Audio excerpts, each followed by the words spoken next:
What's going on, guys? Um, so I got a LS, as you can see, engine there. This is a 2018 Suburban. Customer complaint is car overheated, and then after that, start having some type of misfire. So we're guessing may have to do with an overheating situation, maybe a blown head gasket.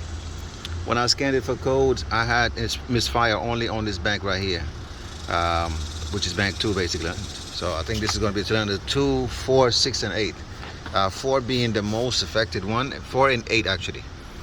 Slightly on 6 and slightly on 2, but mainly this bank. So also we got it in the memory P0174. Bank 2, being too lean. So like I said, I'm guessing that maybe we can have a combination of a head gasket and maybe one of those issues there with this engine, which is the valve lifters being just collapsing. So what I want to do right now, before I'm not going to do any type of using a scope and checking for timing and none of that stuff. That's not my area of expertise, and I don't want to waste too much time. So we're just going to do it the old school way. I'm going to pop this valve cover off, seeing that it's not very involved, and we're going to just check the rockers and everything else and see if we see anything glaring.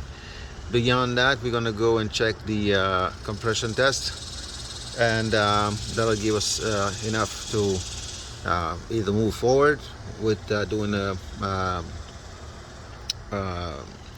head gasket job on this one bank, or something else. But at this point, that's what I got. So I just wanted to pick up the camera and make a quick intro video on this. It's not going to be a step-by-step by any means. This is like for me something on the side. Once I finish work, as you can see, it's kind of late right now. It's almost like sunset time, and it's hot in Texas. This is the time that I want to come in and do a little bit at a time, and hopefully we can sort this out for the customer at a reasonable price. All right. So I left all the coil packs except for the last one there, the one way in the back, because to gain access to that last bolt, which you can pretty much tell is going to be very, very difficult. With the coil pack on, it's difficult. So even without it, it's difficult. But this is what how I got to it. I got a long extension there. Then I got a reducer from 3/8 to 1/4 inch. Then I got maybe a 1-inch extension, and I got a U-joint, and I got a 10mm. It's all 1/4 inch. So that's how I was able to gain access to this fastener right there.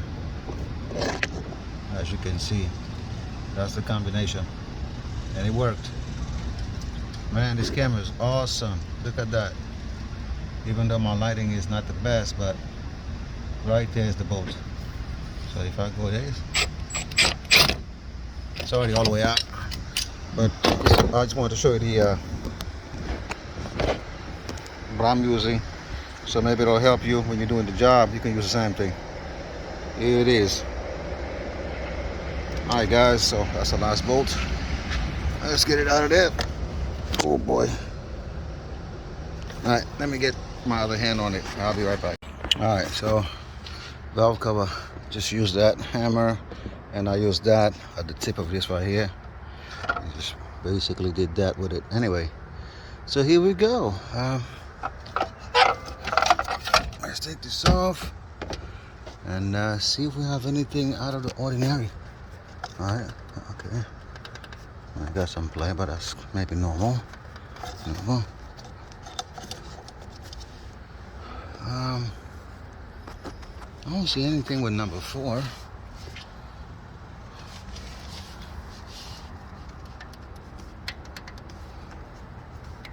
And number 4 is not moving at all, maybe because the position of the engine there, but I don't know. What I'm gonna do, I'm gonna attempt to start the car and see how these valves move quickly. And I don't know if it's gonna run actually, but I'm gonna give it a shot. Actually, no, I don't want it to start. I just want the ignition on. I mean, not ignition. I want the crank long crank so I can observe those things. I don't know if I can do it. Sometimes the starter on these newer cars stays on for some time. So let me locate the fuse for the ignition or coil injectors and just disconnect that fuse and trying to see if I can just crank it up. I want to see that those valve and everything else, that valve train is working properly. All right, so I'm gonna go back in the car, but I don't think nothing wrong with these valves. Just by the cranking alone, it sounds like there's a definitely loss of compression, which will be the next test, but not today. So let me go in the car and crank it. I'll set you up. Hopefully the camera doesn't fall. We'll see.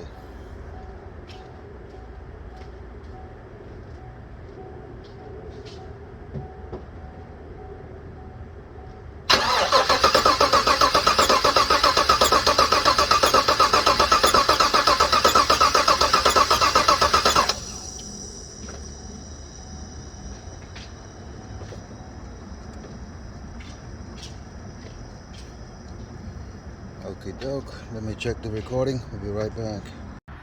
All right, guys. So as you saw in the video, and I just seen myself, I don't see anything wrong with the valve train per se. Look like things are where they need to be. So I think it's safe to say that this is most probably going to be the result of a blown head gasket. Just by the cranking alone, you can tell this is a loss of compression. All right, so now that I got 90% confirmation of that, I mean, I can go do a compression test like I said, but ultimately I'm pretty confident that we're gonna have to pull these heads off and replace the head gasket. So I'm gonna go ahead and let the customer know what they can expect, and we'll take it from there. Now, should we go in there and change valve lifters? I'm not sure. We've never done this job. I'm not sure if this car has that type of system of whatever they call it, AFM system, right? Yeah, is it air fuel management or something? Whatever. I'm not sure if this car has it, so I don't know if I could put the valve cover back so I don't have any type of dirt getting there, even though it doesn't matter. The heads still have to go to the machine shop. I'm not gonna do this job the streetwise. We're gonna do it properly. You want to take the heads to the shop and let them, I mean this head, because the other side is clean, there's nothing wrong with it. All the codes are pertaining to one side alone, so I don't think there's a need to go and do both the head gaskets. So, but if you wanted to do that, that's up to him. Yeah. All right, guys, so I'll see you on the next video. If we get the job, then which I'm confident we probably will. I'm not sure if I'm going to show the whole process again, because I've really got things to do and I got to get out of here. Can't do no tutorial, man. That's just too time consuming, and my work conditions don't allow for that. All right, guys. Okay, guys, so today we're going to begin the work. So as you see, the intake is out, and there's a lot of liquid in it. I heard something slushing inside of it. I'm not sure what it is. I'm not sure we're supposed to have liquid there, so I don't know if it's oil or actually water, but anyway, here we are. I decided to separate the intake cover from the intake because I thought it would be easier for me to get access to some of the bolts in the back, but it wasn't. So, but I feel like this is attached to the wiring harness that goes around, like this big wiring harness right there going around it. It's probably attached at the back of it, which I need to now find a way to unclip. Beyond that, we're gonna have to remove at least the alternator, I believe, to gain access. That is a casualty there. To gain access, and yeah, I mean, not an easy process. Doesn't look like it. And then I have to remove all of the plugs and remove the exhaust manifold, at least kind of separated from the head to gain access to some of those lower bolts for the head So yeah, let me go ahead and try to remove this thing out of here so I can get some clarity. And yeah, that is actually coolant inside of the intake. Now I'm not sure if coolant is supposed to be there at all. I wouldn't think so, but that's what we get there. Coolant is definitely inside of this intake. So maybe further confirmation of a blown head gasket right there.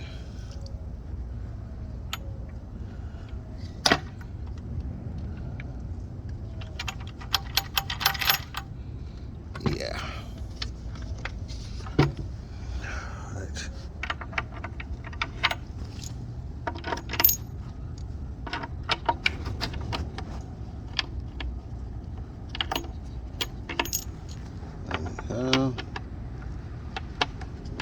Let me put this bolts back on and go ahead and continue on with the disassembly. Alright, so cleaned up a little bit here using my blower here. As you can see, it does a decent job. Really do. I really just need to clean up this side right here mainly. And as you see, it does a decent job. Really do.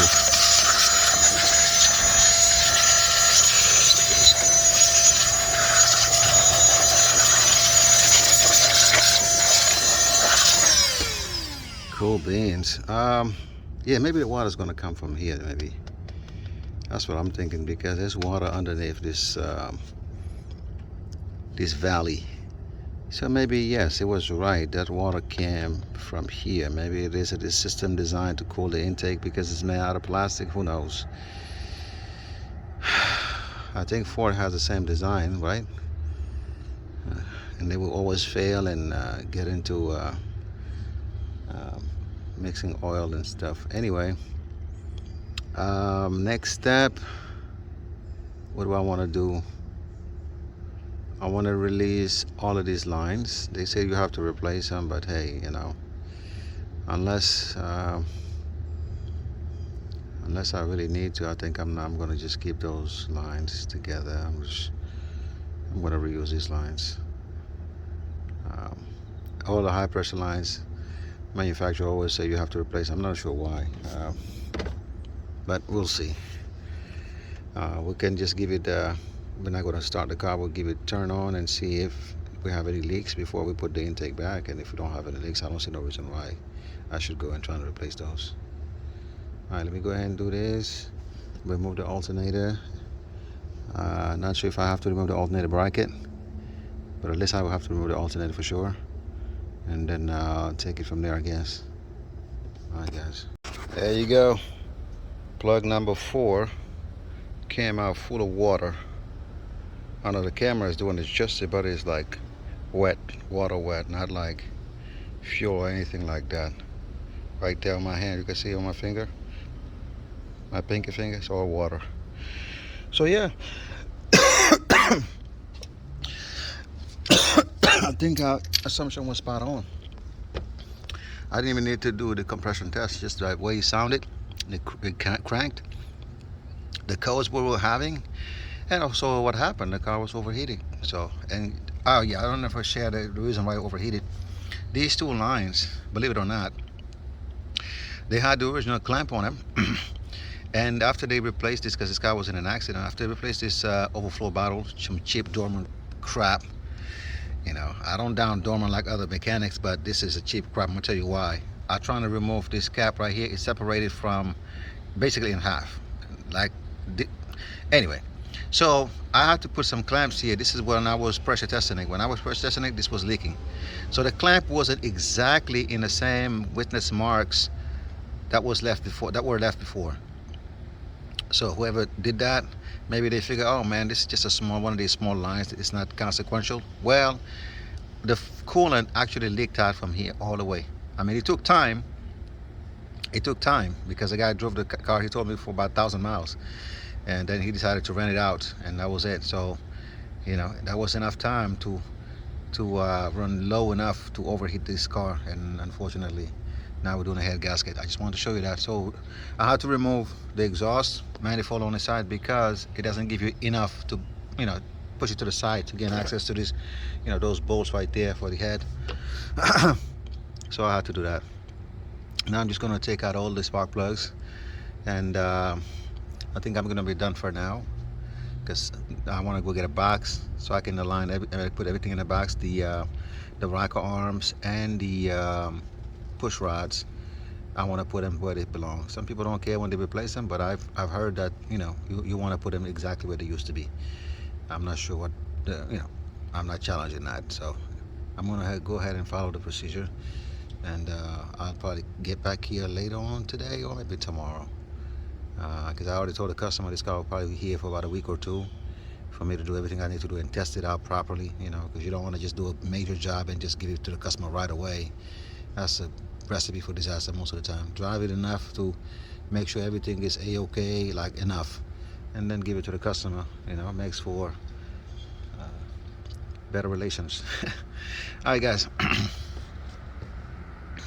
All right, I got the head bolts all the way out. Of course, the rockers and the rods, put them in a box with the order with which I removed them, because they said that it matters, so I'm not sure, but that's what it is. So since I'm not a machinist and I don't do this job quite often, so those are my head bolts there. So now, in theory, I should be able to pry this. Oh yeah, look at that. Well, needless to say that the man needs two hands, and I'm gonna actually go inside the engine bay, sit right here, and trying to muscle this thing out of there. Hopefully it's not too heavy. And then tomorrow take it to the machine shop, get it resurfaced, get a new head gasket from the dealer. What else we need?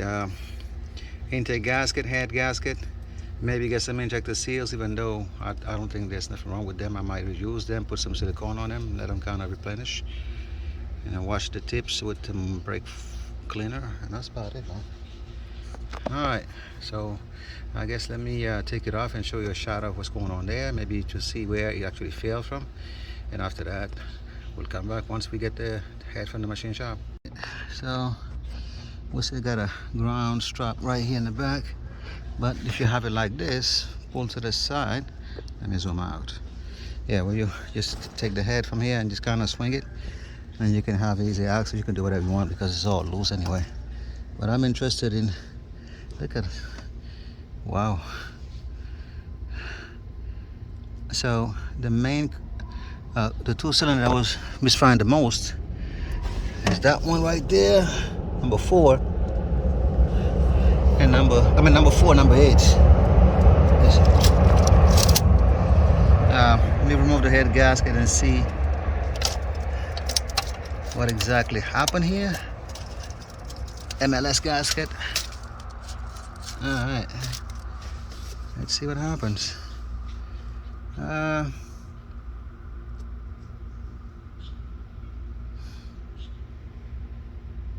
mean, it's hard to say.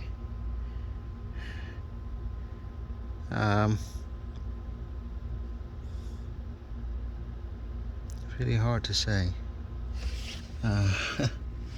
Hard to say.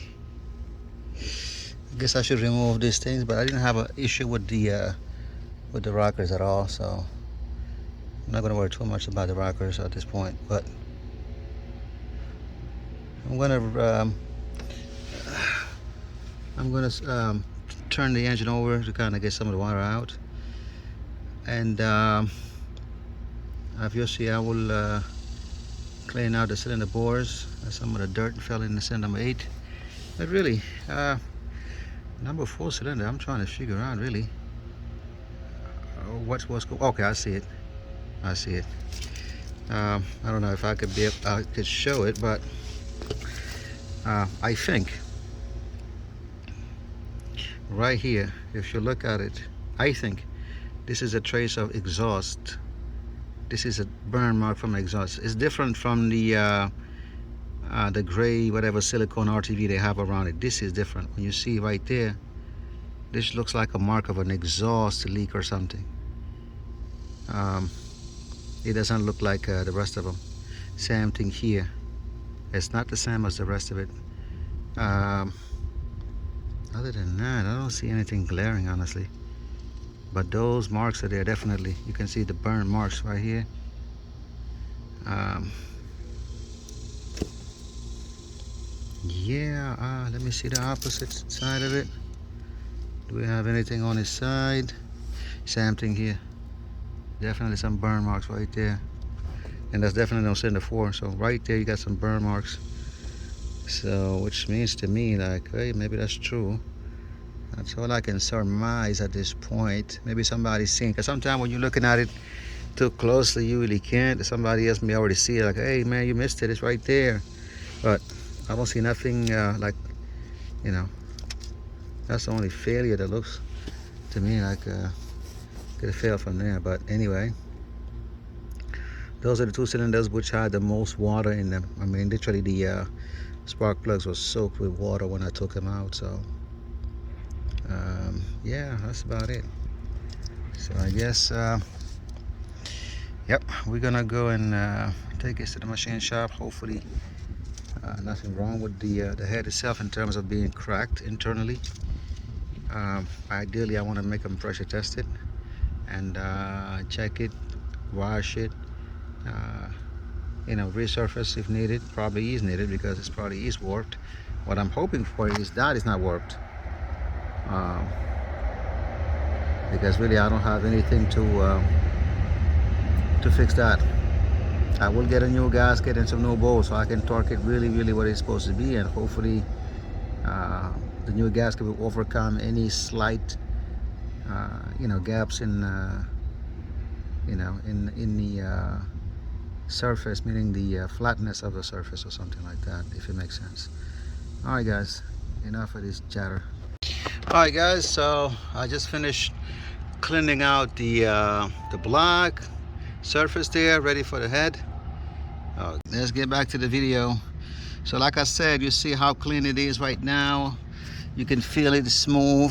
Some of these things are just like, you know, no big deal, but most of it that will make a, you know, I don't even think even a little bit of something is going to hurt this. I don't know, some people are very obsessed with it because the gasket is torqued so high torque rates that it will flatten everything there anyway. So anyway, what I'm doing again is using this wonderful tool. Again, if you don't have a shop, you're working mobile, which you can do this job on the road. I'm not gonna lie, I've seen it done on the road actually. My channel, this is guy's name, Gasket Masters or something like that. That's what they do. So they do this on the road, but something like this will help you. So right now all I'm doing is going around and blowing the bolt holes one after the other. So just like that, make sure I don't have nothing inside there. Same thing here. All the water was dropped in. Oh, you're not even a shot right there.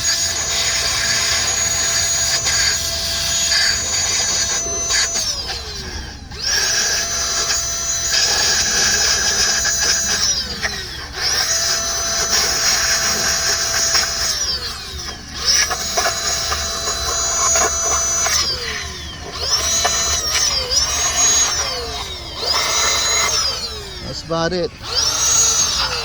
The rest is water passages. Unless they have a black drain, it's not going to make a difference now. So it is what it is. Some of it we can't get out, unfortunately. I wish I could, but I don't have. I can take up the lower hose if it is low enough to be able to drain the block. Other than that, not much I can do about this. So that side is definitely lower than this side of the hose here. And if this is the lower hose, I have no access to that. I'm gonna see if they have a black drain somewhere. If they do, I will just drain it from that side. Again, I use some. You see the top of these pistons are very clean. That means that, you know, water was getting inside of it, and the water is the one that cleaned all of the pistons. They look brand new, right? The top of the piston. That one I wiped a little bit. This one is completely, you know, kind of like what it's supposed to look like at this point. So there was no really leak around this cylinder number 2, but all 3 cylinders, the 4, the 6, and the 8, you can see how clean those pistons are. Completely clean. That means, you know, of course, water was doing the cleaning there. So all right, I'm done with this. The head is at the shop. Should be here tomorrow. I already got all my necessities, some new bolts, Got some new valve gasket. I didn't replace the intake manifold gasket only because they look brand new to me. I don't think getting some new ones is going to make much of a difference at this point, because the ones that I got are protruding very much. So I buy a lot, so you can tell this gasket is still in good shape. So I don't see no reason why I should replace that. And besides that, taking the intake off is not a big deal. So if I made a wrong call, I can go back and fix it. But no, I'll do that. I don't think it's going to be a big deal. All right, so this is what I do since I'm outside. I cannot sacrifice my little garage for big jobs, because then I can't do nothing for weeks. This car's been here for over a week now. So imagine I had it inside the shop and I can use my shop. I have to work under 110-degree weather in Texas right now. Got these huge heat waves. It's extremely challenging to work outside. Extremely challenging. All right. So yeah, anyway, so that's all I wanted to show you guys. Let me now go back, and tomorrow we'll get the head, and we'll set it on and go through the tightening sequence. And hopefully after that, everything goes well for the customer. The car's gonna behave like a new car. All right, so head gasket is on. I just cleaned the surface. I blew the bolt holes. This is the part number for the head gasket from the dealer, if you're interested. All right, costs about $60-something. Not a big deal there. Cool. So let's go ahead and set the head on, and then we'll come back and torque it. I got some new bolts too, as I showed you before. So the head is on there now. Now we're gonna take all of our bolts, put them on, and we're gonna run them down, and we're gonna torque it. I think the specs is 59, then I believe 60 degrees, and then 90 degrees. Those bolts in the back, they may be a challenge for those torque angles there, but we'll see. All right, guys, so the head is torqued. I wonder how afraid that bought me the Quinn. It's called digital torque wrench. Hopefully it's calibrated properly, but it cost me about $165 after tax. It was running a promotion right now, which gave me about $30 discount. Anyway, 3 passes, 59, 90 degrees, and 60 degrees. So all right, long handle, very sturdy so far. I mean, looks to be decent quality. The final torque is 126 Newton meter. That's what it says right there. So anyway, now we're gonna go back to foot pound. All right, let's go 0 out. I want to go inch pound, no, foot pounds. And we're gonna go dial it to 22 a foot pound. That's gonna be the rocker. So not sure there's a particular way of doing the rocker. I might have to rotate the engine while doing that. But 22 foot pound is all of the rockers. So I'm gonna go ahead and do the rockers. I already put them in the box in order, the order they came out of. I mean, I don't know that I have to do any type of anything with the engine. I don't think so.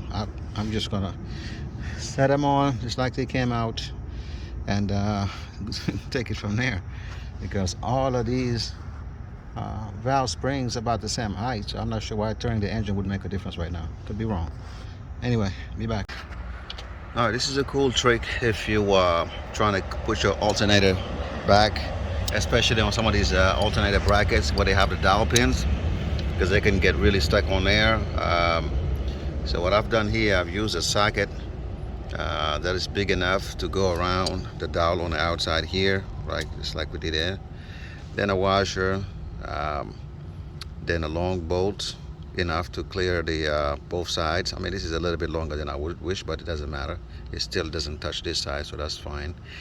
Then some other nut or something that can push this side of the dowel pins, right? A washer, then a nut.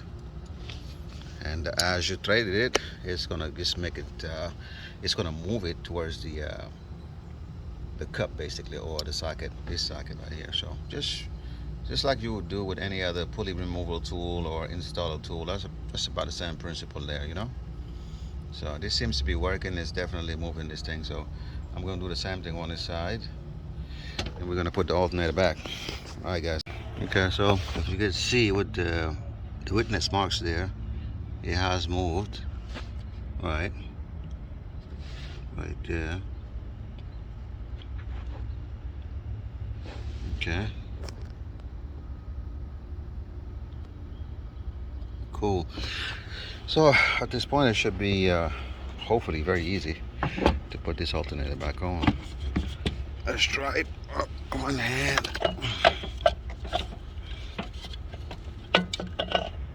Oh yeah, look at that piece of cake. So that's how you want to do it. Don't kill yourself. I was trying to actually use this to kind of do the same thing, but by forcing it. But that's kind of not the right way to do it, and you can actually damage the bracket because it's made out of aluminum. It can just literally break on you. So use this method right here that I just showed you. This is a good method. All right, guys, moving on. All right, so we're back together. We got some coolant, we got some new oil, new filter. What else? Belt is back on, battery hooked up. So now we're just trying to crank it up. I took out the injector fuses so we don't start the car. We're just going to try to build up oil pressure right now, and then when we have enough oil pressure, give it a whirl and see what happens. Oh, it is extremely hot. Oh my goodness. Alright, let's look at our oil pressure. It's at 0 right now. Let's crank it.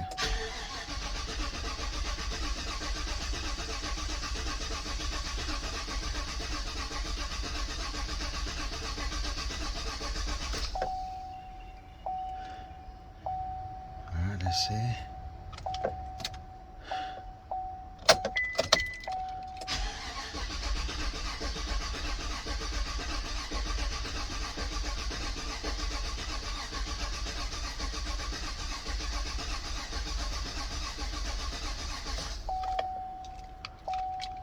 Battery is weak.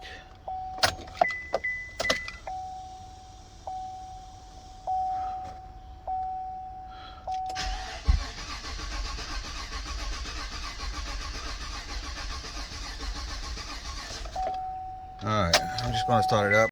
It's on. I have an exhaust leak just like I expected. But other than that, I don't know, but it sounds...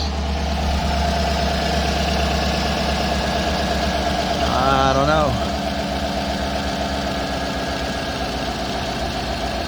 We got some leaks, no doubt about that.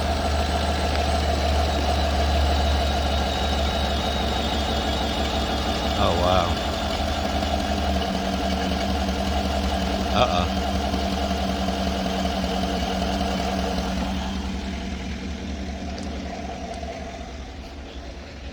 Let's see what's going on here. I check engine light right away.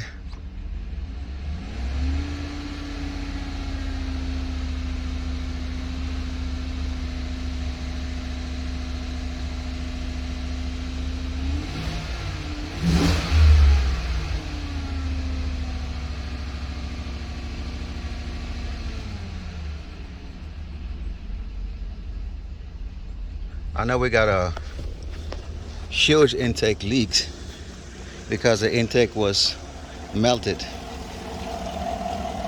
on that side right there. The back, the two what is it, cylinder number 8 and number 6, where the intake meets the cylinder head, was definitely a problem there. But I'm not sure if that's what's causing right now this misfire.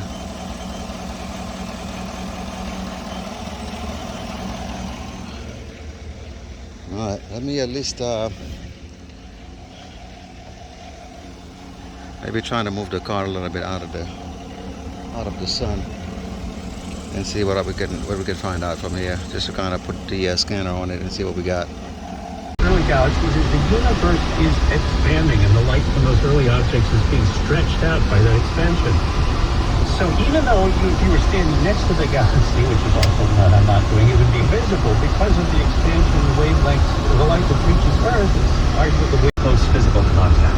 And a monkeypox vaccine was developed long before the current outbreak. So public health experts say the U.S. should have been able to contain this. Instead, the missteps right now look a lot like the start. So nice and smooth. I have the cover for this inject. They have a cover for it. I left it inside because I was doing some checking and stuff like that just to be sure. So I will leave it there until you're ready to rent it. If you want to bring it out, it's just easy. So, but there you go.